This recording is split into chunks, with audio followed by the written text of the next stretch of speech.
On this day, 21st of January, 1227, Henry III repudiates Magna Carta.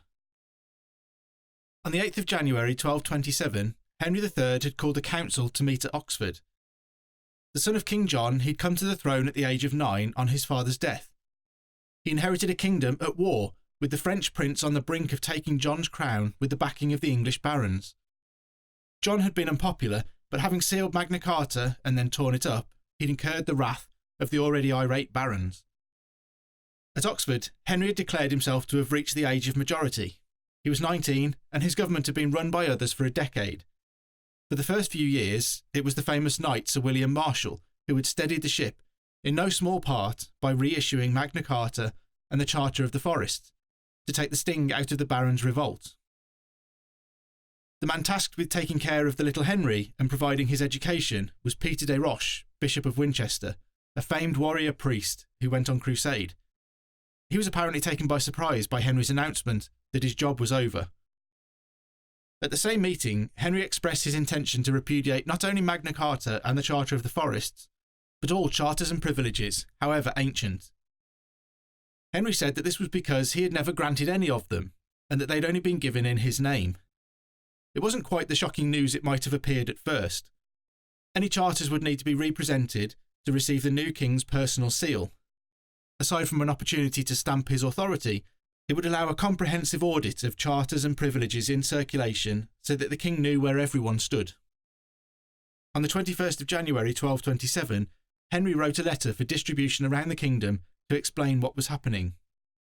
Be it known to you that by the common council of the Archbishop of Canterbury, the bishops, abbots, earls, barons, and other our magnates and faithful men, we recently at Oxford provided that henceforth we will cause charters and confirmations to be made under our seal.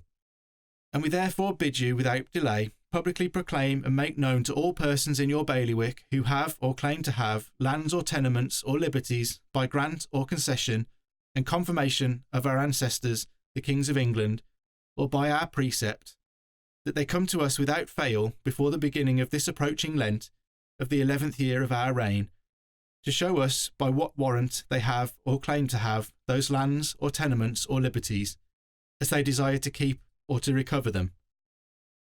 You are also to make known to all persons in your bailiwick, and cause to be publicly proclaimed, that whosoever shall desire to obtain at any time our charter or confirmation of lands, tenements, markets, liberties, or anything whatsoever, let them come to us before the same term, to ask for our charter or confirmation thereof. This allowed Henry to deal with rumours of mismanagement that had dogged his minority. Including Magna Carta meant that he could renegotiate the settlement agreed on his behalf, particularly in the light of the barons' failure to pay an agreed taxation in return for reforms under Magna Carta recently. It might sound frightening, but it probably wasn't really. It was a pain, but it also signalled something exciting for anyone looking to get on in the world.